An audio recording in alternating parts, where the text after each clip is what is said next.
উদয়ন গুহ গ্রেপ্তারের খবরে সাহেবগঞ্জে বিজেপির উচ্ছ্বাস, মিষ্টিমুখ ও আবির খেলায় উৎসবের আমেজ। প্রাক্তন উত্তরবঙ্গ উন্নয়ন মন্ত্রী তথা দিনহাটার প্রাক্তন তৃণমূল বিধায়ক এবং স্বঘোষিত দিনহাটার অভিভাবক উদয়ন গুহ গ্রেপ্তার হওয়ার খবর প্রকাশ্যে আসতেই কোচবিহার জেলা জুড়ে শুরু হয়েছে রাজনৈতিক চর্চা ও উচ্ছ্বাসের আবহ।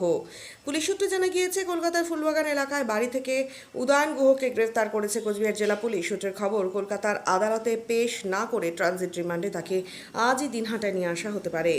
এই খবর বিভিন্ন সংবাদ মাধ্যমে প্রকাশিত হওয়ার পর থেকেই উত্তরবঙ্গের একাধিক এলাকায় বিজেপি কর্মী সমর্থকদের মধ্যে আনন্দ উৎসবের ছবি ধরা পড়েছে। কোথাও ঢাক বাজিয়ে, কোথাও আবার গেরুয়া আবির উড়িয়ে এবং মিষ্টিমুখের মধ্য দিয়ে উদযাপন করা হয় এই ঘটনাকে। একই চিত্র দেখা যায় দিনহাটা 2 নম্বর ব্লকের সাহেবগঞ্জ বিডিও অফিস চত্বরে। কোচবিহার জেলা বিজেপির সম্পাদক জীবেশ চন্দ্র বিশ্বাসের নেতৃত্বে বিজেপির কর্মী সমর্থকেরা আবির খেলে এবং মিষ্টি বিতরণ করে আনন্দ প্রকাশ করেন। এদিন জীবেশ চন্দ্র বিশ্বাস দাবি করেন, 2015 সালে ফরওয়ার্ড ব্লক ছেড়ে তৃণমূলে যোগ দেওয়ার পর থেকে দিনহাটার সাধারণ মানুষের উপর অত্যাচারের রাজত্ব কায়েম হয়। তোলাবাজি, সন্ত্রাস, খুন, থেরাপি সবকিছু নেপথ্যে ছিল উদয়ন গুহের মদত। কোটি কোটি টাকা দুর্নীতির অভিযোগ রয়েছে তার বিরুদ্ধে। তিনি আরও বলেন, 2021 সালে বিধানসভা নির্বাচনের পর দিনহাটায় যে সন্ত্রাসের পরিবেশ তৈরি হয়েছিল তা গোটা রাজ্যের নজর কেড়েছিল। ভোট পরবর্তী হিংসার ঘটনায় মানবাধিকার কমিশনও উদয়ন গুহকে নটোরিয়াস ক্রিমিনাল হিসেবে চিহ্নিত করেছিল বলে আমরা জানি। তাই আজ তার গ্রেফতারিতে শুধু বিজেপি কর্মী সমর্থক নন, সাধারণ মানুষের মধ্যেও স্বস্তি এবং খুশির আবহ তৈরি হয়েছে। তবে শুধু গ্রেফতার করলেই চলবে না বলেও দাবি করেন জীবেশ বিশ্বাস। তার কথায়, আইনের মাধ্যমে পূর্ণাঙ্গ তদন্ত করে এমন ব্যক্তির বিরুদ্ধে দৃষ্টান্তমূলক শাস্তির ব্যবস্থা করতে হবে, যাতে ভবিষ্যতে কেউ সাধারণ মানুষের উপর অত্যাচার চালানোর সাহস না পায়। আর কি বললেন জীবেশ চন্দ্র বিশ্বাস, শুনুন তার মুখেই।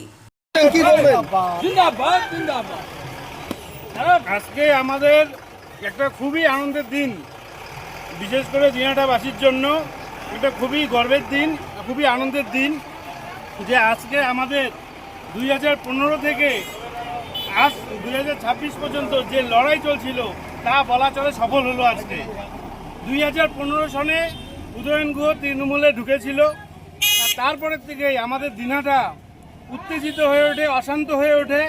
এখানকার সাধারণ মানুষ খুব অত্যাচারিত ছিল। আপনারা সবাই জানেন কতভাবে আমাদের অত্যাচার করা হয়েছিল, কত মা বোনেরা ধর্ষণ হয়েছে, কত কত প্রত্যেকবার ভোটের পরেই কত বিজেপি কর্মীদের বাড়ি ভাঙচুর করা হয়েছে, সাধারণ মানুষের বাড়ি লুট করা হয়েছে।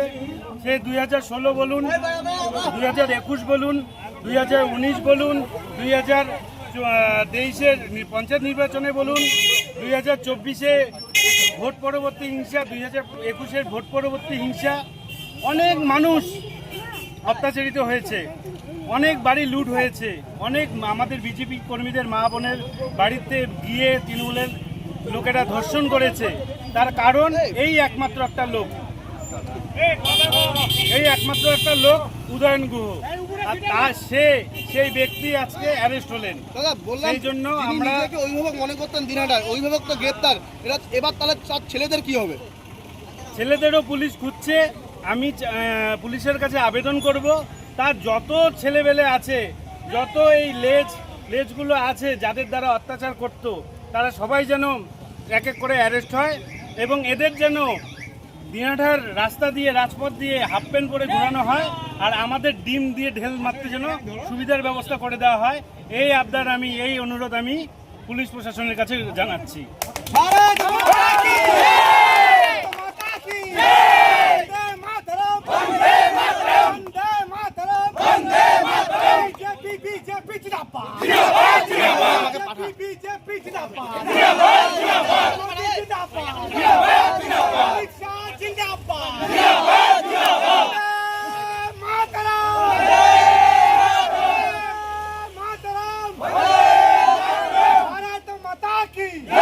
भारत माता की